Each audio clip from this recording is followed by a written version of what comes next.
Okay, now welcome We back, are everyone. live. Yeah, this is the episode 73. 73. Yeah, okay, welcome back to the show, guys.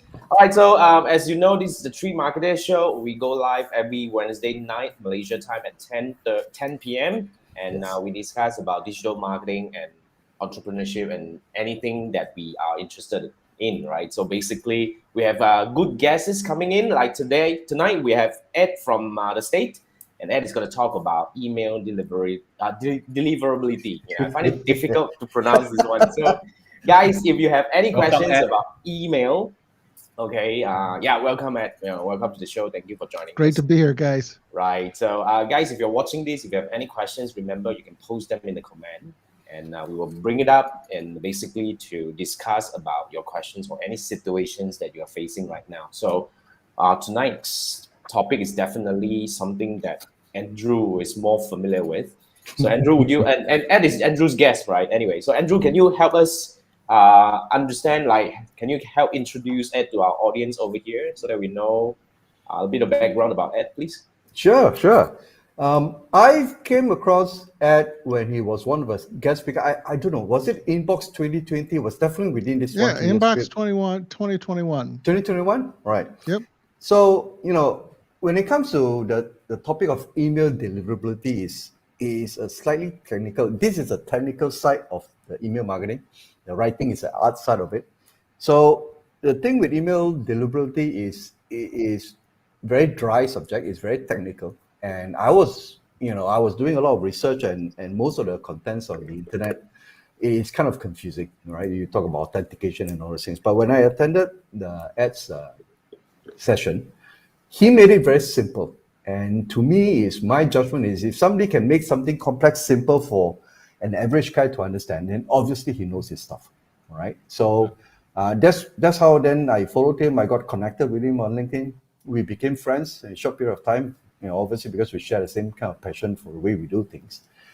And that's why I figured it would be a great time to actually invite Ed. He's in Michigan. It's 9 o'clock in the morning now. Is it time? 9 o'clock, right? Yeah, 9. 9 in the morning, and I think it would be a great addition to our roster of guests and to talk about email deliverability. And hopefully, within this 1 hour, you get enough value as I've gotten from him, and to help you with your email marketing. Ed, welcome. So thank you so much, and welcome to the show. Glad to have Thank you you here. for inviting me, guys. 73 episodes. That's incredible. You guys do a great job. Thank you. I mean, probably we had nothing to do, actually, nothing much to do because we went through this pandemic and lockdown, right? And now the numbers in our countries is really rising again. Yeah, we were debating, the reason why whether we should move our timing from 10 p.m. our local time to slightly earlier because it's kind of like close to late. But one thing we realize is, as we go international, we have more guests. It is pretty much a sweet spot because it's early on the other side of the hemisphere, and then it's almost here. So I think we're going to stick with 10 p.m. So Ed, tell us, what got you into this business?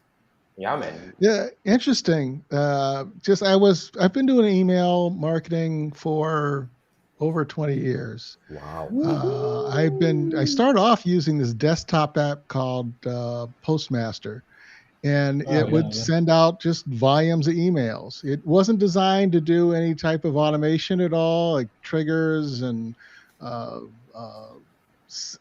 send things based on actions that you would take, like the type of automation that we see in programs now. But I was able to duct tape it in a way that would do those things. So here's what I did when I first started doing emails. So I sent out emails to realtors. We had a product that we sold for realtors, and then we had some consulting on top of that. The product sold for, I think it was about $300.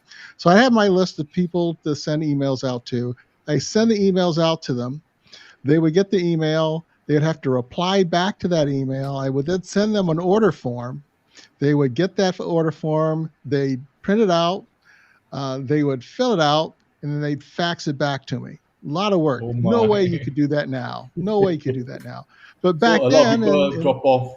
Yeah, a lot of people drop off. Yeah. Absolutely wouldn't work now. But when I sent those emails out, the fax machine, and I was using dial-up, so I had to have two different phone lines. The phone line, the fax machine would start working overtime in about 10 to 15 minutes. It was like printing money. It was just an amazing thing to do. And we got a lot of sales. I picked up a lot of clients, and I was totally hooked on email. A few years ago, fast forward, I was doing an email campaign, and this company came out with something that was new. It sent emails, it sent text messages, and it did ringless voicemail. I was pretty excited about it. But the problem was there wasn't any really good manual for setting it up. It was very kind of clunky. I was a beta tester, a paid beta tester.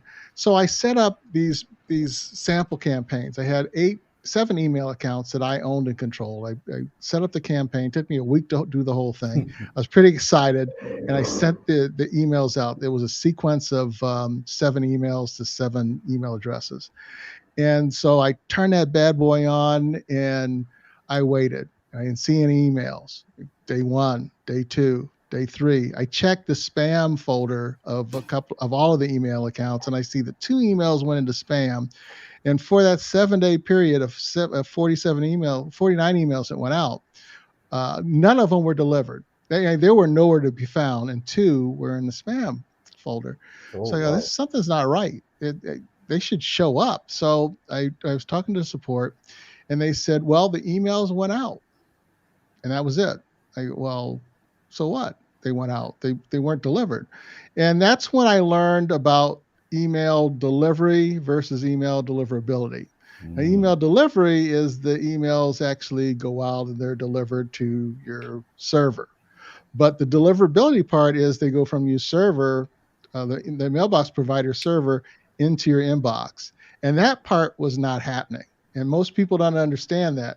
They'll sign up for email service provider, and the email service provider says the email delivery is 95, 98%, 99%. And all that means is when we send an email, we send it to your email provider server. They acknowledge that they received it, and that's as far as we can take it. So it goes to the server, but it doesn't get delivered to your inbox until your mailbox provider server sends that email to your client, to their inbox, whether it's the primary inbox, promotional inbox, spam, or some other folder. That's a lot of confusion, because we hear that all the time. Hey, my email service provider said our email delivery is 99%. And true. It's a bit deceptive, but it is true. But the only thing that counts is the email being delivered to your recipient's inbox. Yep. It looks like, in that case, in a normal physical world, it's like, you deliver a parcel, the delivery guy actually went to the office building, passed it to the receptionist. And as far as the delivery guy is concerned, he's done his job. Now, the next question is the receptionist, whether she would actually assign it to the mailbox guys to send it up to your client's office. That's another thing, So if he goes to the wrong name or wrong address or whatever it is, and they decided not to deliver that to the guy. So that's exactly what goes on. Yeah, I think Ed just answered this question, which is how we should actually started this thing. But anyway, I think it's actually very interesting. I find it very, I'm totally new to this. I thought it is supposed to be delivered in any way. So you're saying There's 2 servers, by the way, right? There's 2 servers involved, right? The ISP side. Right. You've got the server for the ESP or email service provider that's sending the email to your client's server, which is their mailbox server. So think of it like Andrew brought a perfect analogy. I usually talk about it in terms of your mail. So you put your mail in the mailbox, it goes to your local post office. From their post office, it then goes to, technically, it goes to central processing. And then from central processing, it goes to your recipient's a local mailbox, a mail office or post office. And from that post office, they sort the mail and they send it directly to you. The email works pretty much the same way. And so at any point in this process, it could get hung up. It could get blocked before it gets to your mailbox, to your post office. It could be blocked at central processing. It could be blocked at the recipient's post office, and the recipient post office may dump your mail in the garbage, or deliver it to the wrong person, or decide not to deliver at all. There's a lot of steps in the process, and just because you push send doesn't mean the person's going to get your email. Yep. Wow.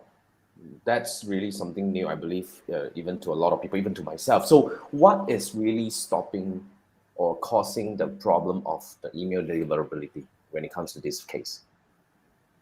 Well, we were talking about this earlier, where you have to have these security keys in place properly. Your SPF, this is the technical side of email, SPF, DKIM, and now Dmarc. Yeah. And these are records that show that you are the legitimate sender of the email. So that's important that you have these in place, because other services that we use the double verification, where you have you when you sign in, then you get a text message and you have to verify that you're the real person. Same thing with email. And one of the reasons why these precautions have been put in place is because it's so easy to hack an email account. I'll give you an example. My business partner, who's been doing email deliverability for over 8 years. He was the lead analyst for a company named Mailgen. And then they got bought by Pipedrive, but he was the guy there for 8 years. So I'm having a Zoom call with him, and we're just going over some stuff. It's fairly early on in our relationship. And he had access to almost all of my email accounts except for one. And he asked me about the one that he didn't have access to, so I gave him the name of it. He's typing away while we're talking, so not even really he's paying attention to me, and he's just casually typing. And then 3 minutes later, he says, check your email. And he had hacked into my account. He'd sent an email. He created an email account, sent me an email from that domain saying, I just hacked your account. I could do anything I want with it. Oh, and I'm like, crap. wow. While I'm watching him, it's like a magic trick. It's just a sleight of hand thing that he's doing. And he said, that's how easy it is for a hacker to hack into your email account. So what you have to have is you have these security keys in place that let the mailbox providers know that you are the authorized sender of that email. And if those things aren't in place properly, your emails will get blocked or they'll go to spam. That's where the initial problem happens for most people. Okay. Wow. Because another thing is this. Okay. Because all these like DKIM and whatever, all these technical terminologies that you were mentioning just now, to be very frank, I have all this set up with Andrew's help. I have no clue, seriously. But what happened to normal people? I thought the ESP is supposed to, the email service provider is supposed to help us understand this thing. But just I want an honest opinion from you. Are these ESP doing a good job in helping people understanding this thing, setting this thing right?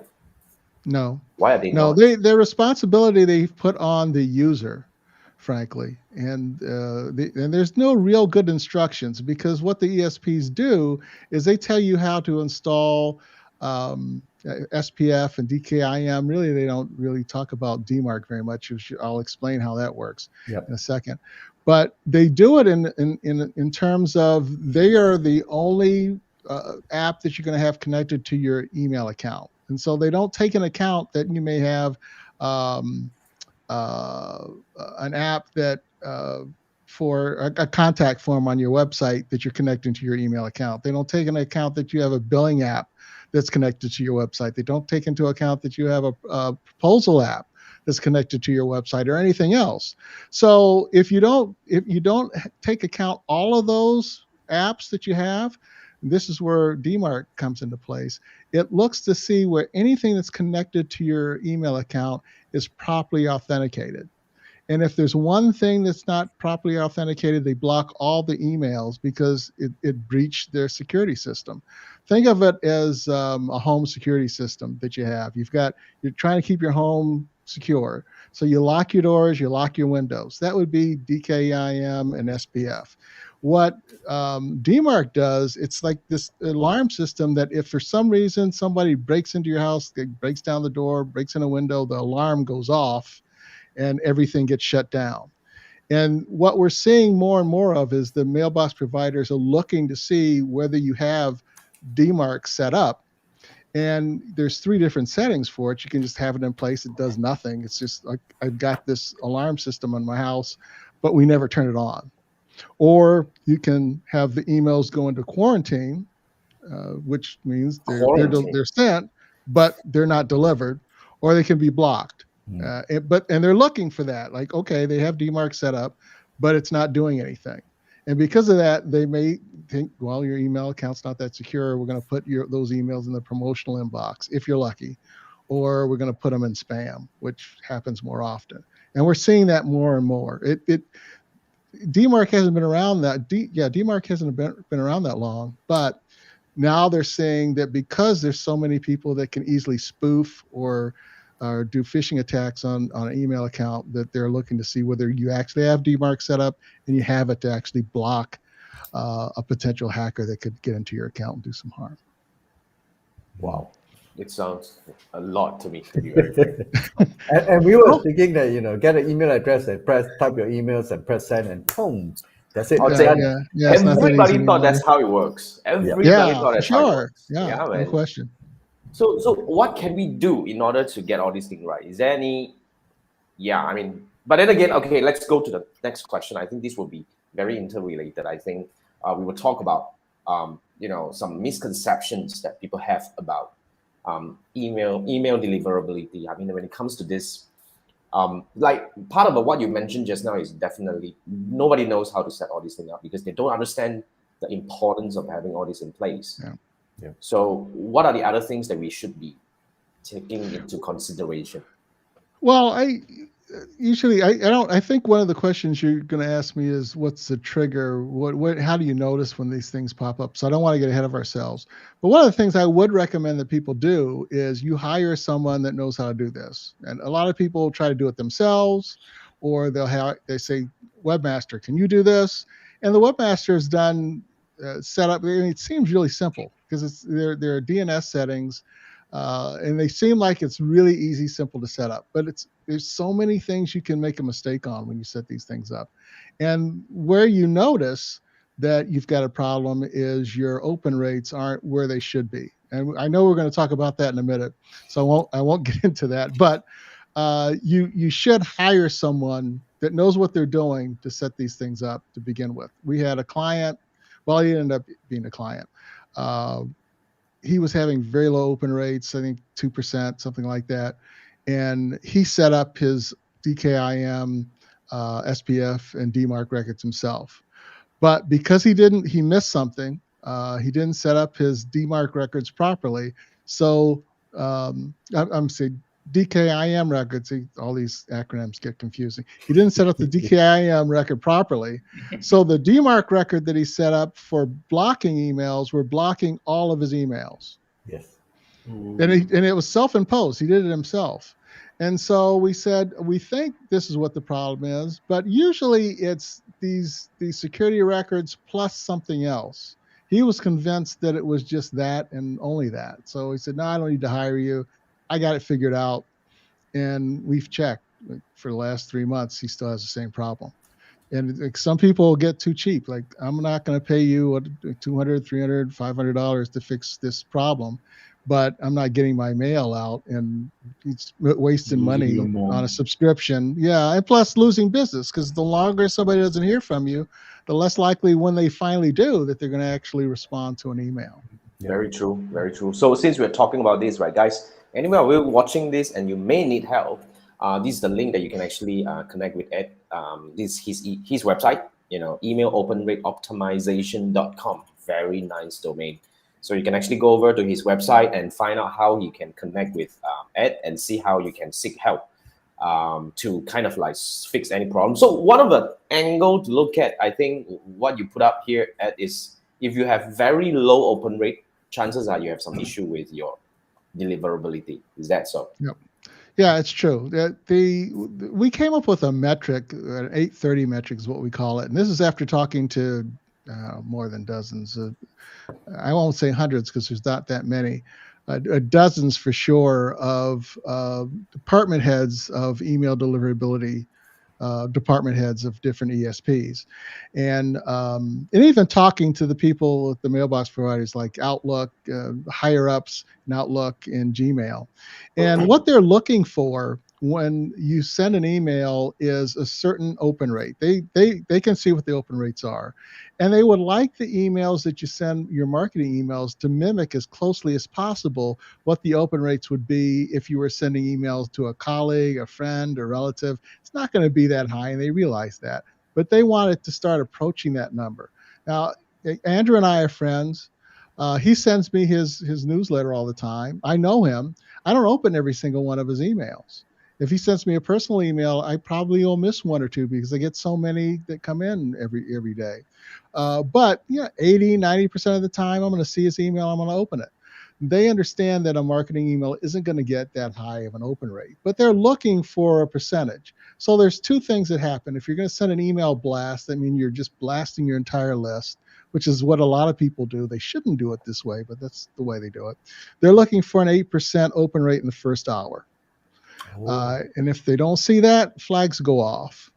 And they could then assign you new sender IPs, which means that you're going to get your emails sent more often to the promotional inbox. Some of them are going to get the spam because you're on lower sender IPs. The other metric they're looking at is what is your overall average open rate? And they want to see a 30% open rate there. That's higher than the industry average, which is about 20, 22%. They're looking for better than that. And when we do email campaigns, I've got one account where I've had it since, with partners, I've had it since middle of summer, I think. The lowest open rate I've had for all the emails that we've sent, and we send out thousands, was 36%. That was the lowest. On average, it's between 44 and 58, maybe 60. I think this last couple of weeks, it was always in the 60s. There was 181. There was another one that was 76. But that is doing a couple different things. And I know Andrew talks about this. This is segmenting your list. This is creating tags and events so that you're not sending big blasts. You're not sending hundreds, thousands, tens of thousands of emails at the same time. You're sending emails that are very specific, that are of high interest to the people that you're sending it to. They're emails that they want to receive. And so when you're doing that, and they're being dripped out, they're not being sent all out at one time. It's because they saw something, they took an action, and they saw an email, and you sent it. They took some sort of action, they opened it, or they've opened and clicked on emails in the past. You sent something related to that. And so they're interested in it. And because of that, you have high open rates. And that's what the mailbox providers are looking for. There's all this automation that's available to you through MailerLite. I know that Andrew talks a lot about that ESP, very good ESP, Active Campaign. They know that you can send very specific emails to your list, which the mailbox providers consider them their clients, and they want their clients to receive relevant emails. So if you're not really utilizing the automation that's available to you with the email service providers out there, you're really hurting yourself over the long term. You could be getting much, much higher open rates than you're currently getting. Wow. 60 plus. Wow, that's interesting. That's insane. That's awesome, man. Yeah. So guys, if you're watching this and you need something to really kickstart, right? So what we actually picked up from Ed just now is, first thing first, if your open rate is low, as in like one digit is definitely low. And Ed was saying that the industry standard is about 20 to 22%. But of course, he was saying that he has higher, even like an average of a 40 over, which is, I don't have it. Maybe one is the blue moon kind of stuff. But then again, that's where you have to gauge. And another advice that you have to really pay attention to that Ed mentioned just now is you have to use the so-called the segmentation, and you shouldn't be doing so-called a bulk blast to every single one of your subscribers. So you should learn and practice how to do all this. And of course, if you need help, this is a link that you can actually connect with Ed over here and to see how he can help you. But of course, we have Andrew who can actually look into if you're looking at some ESPs related challenges that you have, right? So yeah, I mean, that's a very good explanation, I must say, Ed. Thank you so much for sharing this. But then again, I want to quickly kind of like bring us back to a very important question that people may have. Guys, if you have any questions related to email marketing or so-called email deliverability kind of stuff, feel free to pop your questions in the chat, and I'll be able to bring them up and to bring it over for Ed to help us to discuss whatever that that you have in terms of your concern. So, Jason, I just want to take a moment to, because I think we are not capturing the comments on oh yes, please. on LinkedIn. I'd like to welcome our friends from LinkedIn, and we've got a question from Sarah Darlington. Accelerate now, right? And she mentioned about how can you protect against this. I think that is basically the email spoofing question that you talked about, Ed. And the second comment that she had was never run an outbound campaign from your corporate address, as deliverability is a problem and it can shut down your corporate domain. Okay. You want to take that on? Yeah, serious. absolutely true. Absolutely. A lot of people do that, especially with cold email. They'll use their primary domain. What we recommend is that you have a secondary domain that you use, so like a .co version. But then if you're doing cold email, you also want to have added protection. So what we suggest is that you set up subdomains. And what we do for our clients, we'll set up 3 different subdomains. We'll use the first subdomain, and usually people get a little over aggressive with sending out cold email, and that email account gets burned. It gets the domain reputation, the sender reputation, sender IPs end up being lowered. And so your open rates, your delivery rates are much lower. You have to move to the next subdomain, but those subdomains are independent of each other, even though they're under the same domain. So you can blow one, then move to the next one and the next one, and we can create even more subdomains. Hopefully we don't have to create more than 3. You've learned your lesson, and you're not making the same mistakes that are causing your account to go get blown out. If I might go back to what I said previously, because some of the numbers seem like video game numbers for geeky email marketing people, with 50-some% open rates and 70. I've even had 94% open rate before. Oh my goodness! And they'll think, "Oh, right, yeah, that's not real." And then I show them my account, which I have no problem doing, and they see the numbers.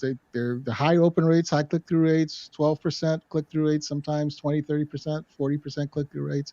If you do things right, email is very, very, very effective. There's nothing that comes close. There's nothing that comes close. Provided I'm sorry. The list that you actually send out is actually been nurtured, been warmed up. This scenario doesn't necessarily apply to cold first round outreach emails. Yeah, my first email that went out to that list, and it was built all on LinkedIn, so it's a B2B list, was, I think, my lowest. It's at 36%. And now that we know the people on the list, it's 60. This past week, it was anywhere from 64 to 81%. Past 2 weeks, there were 8 emails, I think, sent out during the past 2 weeks. So it's getting to know your list. And I'll say this about that particular list: all of those are blasts, but there are blasts based on actions that someone has taken. So if I had a drip sequence going out, the numbers would be even higher. And we do some drip sequences with that account, and the numbers are higher. On average, here, well over 60% open rates. Just asking one question. So when you talk about drip campaign, I did it before. So you must use a marketing automation tool in order to do the drip campaigns. Tools like you can't. There's just no two way about it, right? Am I right to say that? Yeah, you really do, because it's just too much work to try to do it by hand. Okay. Yeah, you mentioned you duct taped it, earlier when all these things are non-existent. I think the duct taping must be like crazy, a lot of work, man. Actually, I was able to do some things with their program that they didn't build it for. The trigger that when I sent the email and they opened it and replied back to me, that then it automatically sent another email back out to them. That wasn't part of the program, but I figured out a way to make that work. And I think then they added it a few months later after I had shown them this is what I was doing. I think not many ESPs still have that trigger when they reply to the email, isn't it? I've not seen it. I don't think we have it in MailerLite. So I don't think so. Yeah, the probably the best if you're going to do an automation. I call it the needle in a haystack method. And so let's say you have something that you're trying to sell. You're going to send the first email to the entire list, and it's just a teaser. Maybe you're sending them to a video, or you're sending them to a post. Right. And then once they've clicked that, they've seen it, then you follow up automatically with another email. You put a delay so they have time to consume the information. So you know that those people are interested, and you follow up with an email to sell them appointments, whatever. We've done that several times where we're trying to book appointments, and the open rates on the follow-up email that happens are very high. They average 70 to 80%. I think the one that I mentioned, 94%, was that triggered email. And we book, I think, let's see, about half the people that email goes out to ended up booking appointments. And it's pretty consistent. And you can use that same approach for selling products. We do it in e-commerce for clients. We specialize more with B2B clients for setting appointments.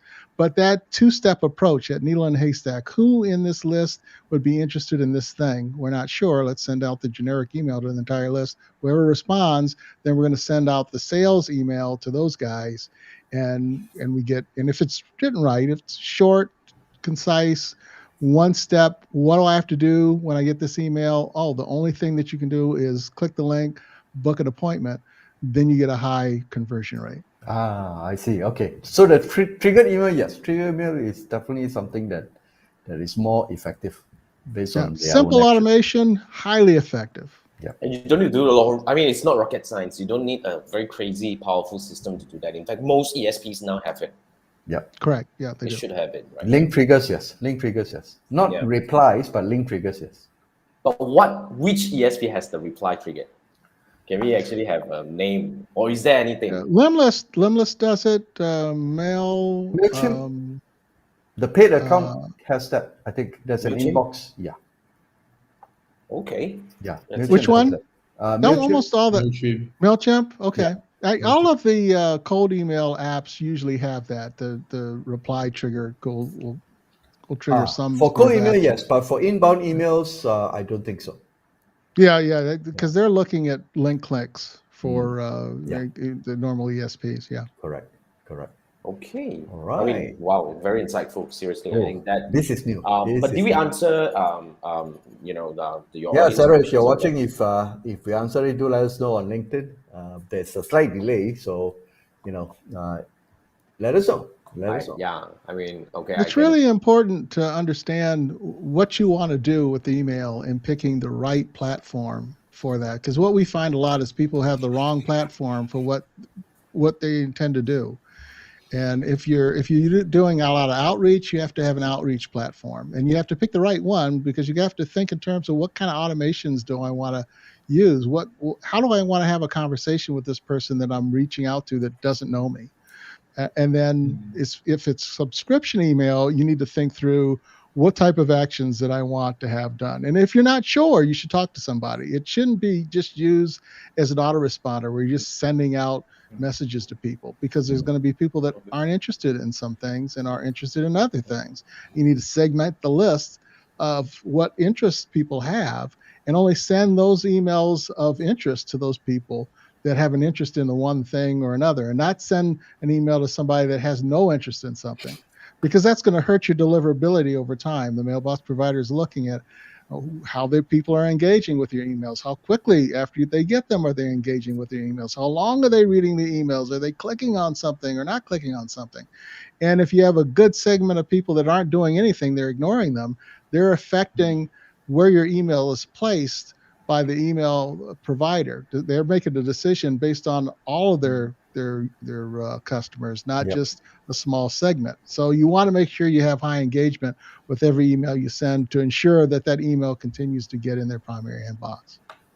Awesome. There you go, guys. Wow. There you but go. You did mention that I picked up just now. You did mention about cold outreach, as in there are some ESPs that are meant for that. That's really designed for you to do the cold outreach.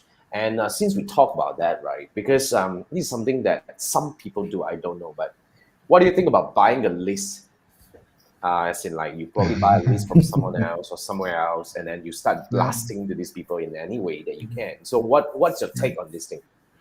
Well, there's several problems with that. First of all, these people don't know who you are, and they may or may not have an interest in what you're selling to them. Back when I did it, there were no spam laws. Everybody opened the email that they got because email was still kind of new and cool. And hey, I got an email. Who's this from? Right. People aren't like that now. So the first problem is the people don't know who you are. The second problem is you're probably going to get a very low open and Conversion reply rate. rate. Yeah, very low engagement for those emails. And the worst problem that you're going to have is that you catch people on a bad day, they're just going to mark it as spam. And you're not going to know that because you're not in the feedback loop, but the mailbox provider knows. I'll give you at the end, I'll give you a resource so that you'll know what your spam rate is.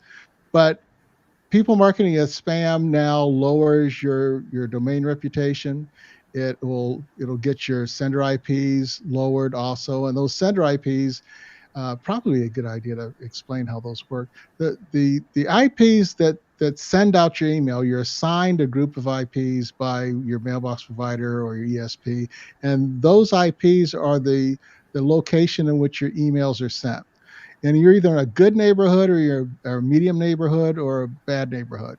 If you're in a good neighborhood, high sender IP reputation, pretty much all your emails are going to get there. They're not going to look at the content. They're just going to say, this is a trusted email. It'll get open.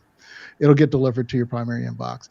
The medium quality IPs, then not only do they look at your domain reputation, they also look at the content that you're writing, and the content triggers could determine where your emails are going. A lot of people think, well, what are the spam words? Those only come into play when you're on a medium quality IP.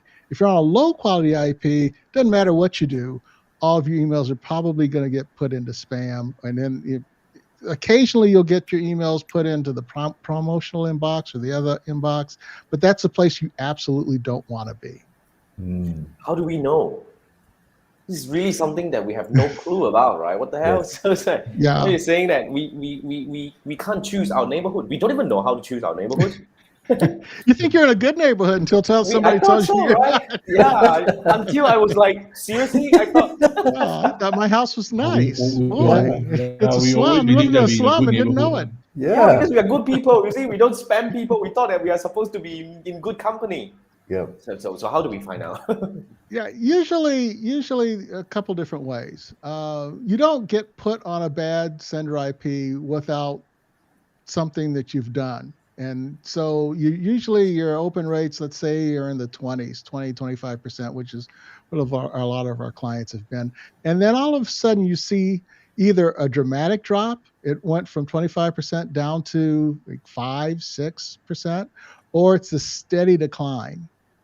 But if your open rates are in the teens, if they're in the single digits, it's almost guaranteed you have a problem and you're on bad sender IPs. 99% of the time, that's one of your problems. It may not be all of them. Usually, like I said before, it's usually your domain keys, maybe your sender IPs, but there's always something else. And the something else is something you have to try to figure out. And unless you know what you're doing, you should hire somebody to help you figure that one thing out and then decide what you need to do. Yeah. Seriously, that's Just really to so add many. something. Yes, please. Just to add something. One of my friend actually changed the mailing tool, so he got a lot of emails. So he moved it into MailChimp. Then MailChimp straight away questioned them, how do you get all this email address? Can't even get started. So this one experience I want to share with you. And it happened not to one friend, but at least two friends. So it can be that scary. Because when you want to change the tool itself, the MailChimp itself will question you, where do you get so much email address? Then I also don't know how to justify this because it's legacy, I say. But they change the tool and it causes issues. Yeah. Wow. Yeah, sometimes if you have a problem with one mailbox provider and you want to switch to another one, they're wondering, why are you switching? show us proof, because Yeah. all of them, no one reads the terms of service because they're long. They're like a New Yorker article. They go, What is term of on and on service? and I have on no for clue. pages. Yeah, right. Nobody reads that. But for every ESP, every email service provider, there's terminology that's almost exactly the same, and that is they require that you have, when you're adding somebody to your list, it's a double opt-in. Sometimes they'll get away single opt-in, or you do an email pass where you're sending an email out to people and they physically say, yes, I want to be added to the list. Now, at any time that your email service provider can ask you, show me how these people have opted in. Show me documentation to prove that they opted in. And if you don't show proof, before they just kick you off, now they'll just lower your sender IPs because they still want the money from you. They want the revenue. They got the clue. They got a clue. Like, no, why are we losing money? Like, we'll keep their money. We'll put them on a lower sender IP. They don't know the difference. Yes. Most people have no idea. Right. If you got a 20% open rate, you think you're doing great because that's the average. Well, you're probably on a medium quality IP. Many of your emails are going into the promotional inbox. There's a good percentage that are going into spam. Your actual effective open rate is most likely double. I mean, an effective meaning the emails that aren't going to spam and aren't blocked are that are going to the primary inbox. If you took away or fixed the ones that were going to spam, your open rate is probably double. For example, marketing emails, the average percentage of marketing emails that actually get to the primary inbox is 51%. No, 49%. 51% of emails, marketing emails, never reach the primary inbox. So if you're like at 30% open rate, your effective open rate is probably closer to 60% because you have about half your emails aren't being delivered. You fix the deliverability, all of a sudden, we've seen clients increase profits by 1,600% just because we fixed email deliverability, and it wasn't a big percentage, a 10% change, 20% change, but because of the compounding, because most email people are doing campaigns, it's a compounding effect of a campaign of 2, 3, 4, 5, 6 emails that are going out that result in a 800, 1,500, even a 2,200% increase in sales. Sorry, Ed. I really appreciate that you have shared so much information with us. You kicking me off now? No, I'm not going to kick you off. I'm going to ask what Jason had been asking. How do we know as a user? ESP is not going to tell us. How are we going to know there is a huge potential how are we going to know? Well, you really aren't going to know until you and maybe there's one thing that you can do. You can set up what we call seed accounts. So you open up probably 5 accounts with Outlook, 5 accounts with Gmail. But you look at the makeup of your list. If you have some people on AOL and Yahoo, you may want to open up a few of those accounts too. And then you want to start sending, you add those emails that you control to your own email list. And so when you're sending out emails, you want to look at the seed accounts and see where the emails are landing. It'll be a good representation of where your emails are landing for the rest of your list. And from there, you can tell, how are we doing? One of the services that we provide is we have a seed list of, I think, like 1,600 different email accounts right now. Well, that's a lot, man. 1,600, yeah, a lot. And for people that are having problems getting their emails delivered, or it's a new account, what we do is then we add our seed list. Depending, we don't overdo it. We don't add all 1,600, but we add our seed list depending upon how big your list is to make sure that you're hitting that 830 metric. And then we'll do that for a month, sometimes a couple of months. And we open up all the emails. So every email that's sent to us gets opened, gets clicked. Sometimes we reply to them. It's whatever the client needs.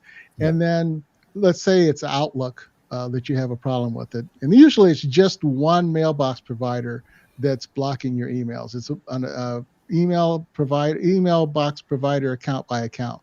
They do communicate with one another. So if Outlook, all of your emails are going to spam in Outlook, eventually Gmail will find out about it and they'll do the same thing to you as far as blocking or putting those emails in spam. But when they see us move, say, 200 emails that are going into our seed account, they're going into spam, we're moving them from spam to the primary inbox, and we're doing it over and over again. Then the mailbox provider starts realizing, wait a second, these emails are important to our users. They shouldn't be in spam. They should be in the primary inbox. And we start seeing the emails that were going into spam going into the primary inbox. And it usually takes about a month to do that. But you have to have a lot of emails like we do in order to pull that off. But if you have a seed list, you can tell where your emails are probably landing. For sure, I would have a seed list of Outlook emails and Gmail emails. And you may want to even buy a couple of premium accounts, like 1 or 2 premium accounts with Outlook, 1 or 2 premium accounts with Google Workspace. The Google Workspace accounts are $5 a month, no big deal. With Outlook, they do require that you buy, and it's an annual plan. It is $5 a month, but they want all their money up front. It is what it is. Yep. But that's the easiest way to figure out where your emails are landing. Thank you so much for the tip, right? So guys, if you need help, seriously, this is just a tip of the iceberg. Basically, what are the things that you can do or you should do in order to improve your email deliverability? So if you need help, this is a link that you can connect with Ed to find out how can you work with him to see how you can actually improve. Yeah. Like he mentioned just now, right? The compounding effect of the optimization is so big that it can actually increase your sales by tens of hundreds. I mean, like we were talking about 1,600 times in terms of increase in the revenue. It's huge, if you ask me. It's incredible. There's nothing else that you can do that would increase sales faster if you're using email than fixing an email deliverability problem. We work with copywriters, really good copywriters, email strategists, and I've asked them, like, is there anything that you could do that would increase profits in a week, in a couple of days by 400%? And that's usually on the low end for us. And they go, no, there's nothing we can do that would do that. And there's no copy that we could write that would have that effect that fast. Yep.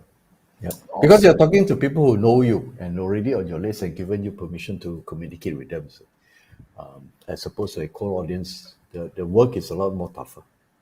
I mean, if you don't mind, I would like to quickly push on Manfred's question a little bit. So, sure. Do you? I mean, just in your opinion. I mean, let's say for example, if we have a few thousand subscribers, you're talking about going into a seed list to find out. But does it work if I start sending very specific emails for a couple of weeks or months, okay, only to those people who open a lot? Would that help in terms of improving the overall performance of?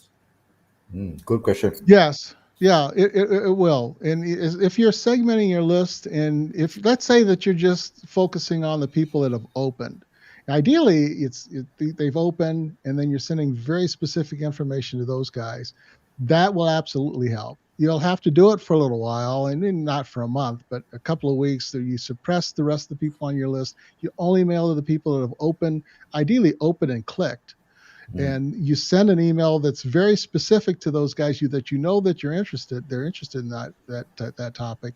You're going to see a very high open rate, which will raise the overall average of your open rate, which is what the mailbox providers are looking at. So, okay, for the last couple of weeks, the open rate has been like 60-70%. That gets their attention, and then you'll start seeing more of your emails getting into the primary inbox of the rest of your list. You got to kind of slowly then work in the rest of the list. You don't want to do it all of a sudden, but that does work. So that's how to, so that's how to, in a way, move your neighborhood. As in, like, from my goodness, seriously, it's really something that we have no idea. Seriously, to be frank, so many people are trying to use email right now. Like just now at the backstage, we were just saying because of the pandemic, so many people are using email as in like onboarded to email marketing right now. But then again, they are so new to email marketing. We have no clue about all these things. This is definitely the higher level of email marketing, guys. As you are watching this, if you're looking for solution for email deliverability that you're talking about just now, we have some answers that Ed helped us kind of like addressed basically. But if you need help, here's the link. It's already there at the banner over here. You guys are awesome. I love the plugs. Yeah, man, It's like an infomercial every 5-10 minutes. You get a plug. We are marketers. We I are have to, marketers. man, because Yes. I truly believe a lot of people need help. To be frank, I truly believe a lot of people need help. So, yeah, here's the I'd link. live on your show here. I always think I'll be on your show. So the biggest problem is no longer selecting ESPs. It's how you manage your domain. It's how you send your emails. That is a lot more. There's a bigger issue, and I think one of the common misconceptions, just to go back, is the responsibility to do this is not with the ESP, it's with you. That's very true. And a lot of people think, why isn't my ESP taking care of this? Correct. It's not their job. Yeah, just It because used I to pay be. money to them. Yeah, it used to be. It used to be. I think what's happened is that because there's so much liability and they have so much to lose if something goes wrong with your account that they just won't touch it. Yeah. And there's so many things that you have to do. Like, for example, your security keys. You need to use that happens with your registrar, or if you're using another place to host your email, like or host your website, like a pass through, like Cloudflare. Then you enter in, or you change your DNS records there. That has nothing to do with the ESP. That's not on their website. So they're not going to go to somebody else's website and make changes that you need to make in order for your emails to work. That's on you. That's on you. That's your responsibility. And they don't know what other apps you have. If you have a contact us app, or if you have a billing app, or you have any other apps connected to your email account, they're not going to ask you. Yep. But those have to be accounted for. And so it becomes a little more complicated. A lot of people jump into email because of the high cost of running ads on the social platforms. It's just becoming overly expensive, and they're looking for alternatives, organic, ideally, or alternatives. Email is probably the best organic alternative, but there's a lot of rules that have come with email that didn't exist even 2 years ago that you have to pay attention to. Correct. Just a quick shout out to Sarah. She has a few questions. Sarah, thank you so much Sarah. for responding. We can't display your questions on the screen, but her question is: Do you measure open rates by each message or by whole cadence? By each message. I think with cold email, which can be deceptive, they look at the sequence. So you send out 5 emails, and most of the time I hear like my open rate was 72% or 85%. But you got to divide that by 5. So what's your effective open rate average for each email? That's why cold email is so tricky. That it's designed because you're taking the total of a campaign, what the open rate is, and you're applying that number to what your percentage open rate is. Let me use a better number, easier math. Let's say your open rate is 80% over a 4 email sequence. Well, divided by 4, that's 20%. Yep. That's well under the 30% average metric that we need, and the mailbox providers looking at. So it's just a matter of time before your emails start going into the primary or the promotional inbox. And if it's cold email and the person doesn't know you, they're not looking in the promotional inbox to open your email. It might as well be going to spam. So you really need to look at how you write your cold emails. You probably need to reduce the number of emails that you send. If you're sending like a sequence of 5 or 6, we recommend getting it down to 3. And you want to make sure that your open rate is higher. The other thing that we see with subscription email is sending an email to the people that didn't open. And they'll say, well, these people didn't open. Maybe they didn't see it. Maybe it was sent at the wrong time of the day, so I'm going to send it again. The open rate on those emails are usually, at best, half of what the original open rate was. And then you combine the average of the two. Let's say the open rate for their first email was 30%. You send the second email to the unopens. That is a 15% open rate. That's 45% total. Divided by 2, you're at 22.5. Now all of a sudden you're under the 30% metric. Yeah, you picked up all these other people, but what you're doing is you're eroding your domain reputation, and you're eventually going to be put on lower sender IPs. So yeah, you had an early win, you get instant gratification now. Over time, you've eroded your domain reputation, and then all of your emails are going to have a problem being delivered to the primary inbox. But the main Short-term win, long-term we've been loss. lowered. Yeah. The main thing is we don't know that we've been lowered. No one tells Right. us, right? Yeah, right. And the excuse that I hear a lot of people say is that the bigger your list gets, the lower the open rate is. That's just not true. We have clients with list sizes of over 1 million, and we have open rates that are in the 40s, 50% range with them. So the myth that the bigger your list is, the lower your open rate is it's just a myth. It's not true. It's being lazy and careless with your email marketing. Correct. Just because you have 1 million subscribers, very likely that they don't send to 1 million emails every day or every week anyways. They probably they segment their list. Right. It's a very important thing to do. It seems like that's the best thing that you can bet on right now, right? So guys, I mean, we are already coming to the end of the show, but do we have more questions from Sarah? I know, really. Yeah. I thought we were just getting started. No, Sarah, do you have any other questions? Okay, so I just want to make sure that we didn't miss this. But I think I would really like to round this up to one very important question, which is like, let's say if somebody is totally new to email marketing, what are the steps to ensure a slightly more healthy deliverability rate? Yeah. Is there anything that we can do as a newbie to at least have a good head start? Yeah, well, the first thing that you should do is really research the ESP that you're going to use, the email service provider you're going to use, and have in mind, like, what am I going to do when I'm sending these emails? What's the purpose of what I'm doing? Once you've picked the ESP and you've properly set up your security keys, you want to set up SPF, DKIM, and Dmarc, all three of them, and set Dmarc for quarantine or reject.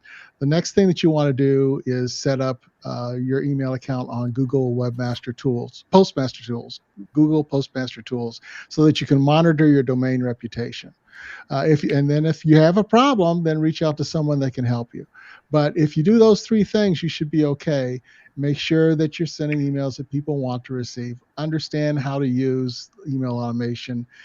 Segment your list, and send out emails to people who actually want to receive the email that you're sending. Yeah, fundamentals. These are all fundamentals, but important things to do. To be very frank, I'm guilty for being lazy. At times you just don't have time to figure out all the automations. It's like, okay, man, they're just gonna let it go. Just tell everybody who wants to listen and who happens to have a pair of ears, then we're gonna tell them. Yes. Yeah, but now that we know that we can be put into a kind of like a low sender IP or whatever, without knowing it. Yes. All of a sudden we move into a bad neighborhood. What the hell? Somebody decided to degrade our postcode. So that's better. That's this reminds me of the Google Search Console where your search suddenly disappeared when you are being associate a lot of spammy links. But at least that the Search Console you can go in and see. This one you don't even have it. Yeah, man. Somebody please come up with a tool that actually let us know, or somehow we can pay to monitor. Right? I don't mind to pay. Yes, especially in our line of business. Yeah, because I totally agree with Ed. Speaking of tools, yeah. Any tools that you want to share with us, Ed? Oh yeah. Any tools of the trade? Well, the big one is Google Postmaster Tools. Everyone should connect their email account to that for sure. If you're concerned about the quality of the content. If you have a content problem that's causing your emails to go to the promotional inbox or go to spam, sendforensics.com is a good tool to use. I would just use the free version. The paid version isn't going to give you any better insight into what you're doing, but you'll know when you send an email, you take your email, you send it there first. It's going to give you a score to let you know what the likelihood of your email being delivered is going to be. You can just make tweaks to it and resend it until you're at an average score of 80% or higher. And then you can be pretty confident, as long as your sender IPs are good, that you're going to get into the primary inbox. It takes a little time to do it ahead of time, but after you do it a few times, it's like 10, 15-minute exercise before you send emails, and it'll be totally worth it. Okay, now guys, I've already posted. Yes. Yeah, I am trying to pull the Send Forensics. That's the first tool that Ed recommended, which is the Google Postmaster. So if you're watching this on, if you're listening to the podcast version of this, right, basically don't worry, just Google Postmaster and you'll get there. But then again, if you guys are watching this, I'm just gonna put this out. So another tool recommended. I'll just send you to the private chat. Send Forensic. Send Forensic. Yeah, I'm gonna put it up on the, basically on the link over here, just so that everybody can see. It's very interesting. Okay, let me send this to. Okay, I'm just gonna quickly bring it up. So yeah, quick job over here. I have quick hands, don't worry. Get off. All right. Well, yeah, really, this is one of the best episodes we have ever had, because it actually gives us so much useful information that we can immediately take action on and try to at least, increase our deliverability in terms of, just imagine you can compound you can increase your sales in a very effective way, like how Ed mentioned it. In a matter of days, you can actually just get more sales via email. So, yep. Is there anything you would like to share with us as kind of like another piece of advice for email marketing beginners before we go, Ed? Other than email is not dead. It really isn't. Definitely. It is still the most profitable marketing channel. For every dollar you put in, you make an average of $41, $42. If you compare that to Facebook ads, LinkedIn ads, Google ads, you're not coming anywhere close to that kind of return on investment. If you do it right, it can be a source of windfall profits for anyone. Yep. So do your email marketing right. Once you have done all this digital marketing, like advertising and all that, email marketing is the best bet. So, yep. Thank you so much for all the insightful this is sharing. cool, And this is It's been my pleasure, my great pleasure. It's really an honor to have you here. Thank you so much. And guys, we do this every Wednesday night. If you like what we do, just join us next week on Wednesday night at 10 p.m. Malaysia time. And we will have, different guests coming in to share different topics. We already have a few lineups. So I look forward to see you next week. Thank you so much again, Ed. And for everyone who's watching this, thank you and good night. I'll see you next week. Join us in the backstage. Yeah, join us in the backstage. Okay. Okay. Continue the discussion. Yeah, we guys. Good night. See you next week. Bye bye. Good night. Take care.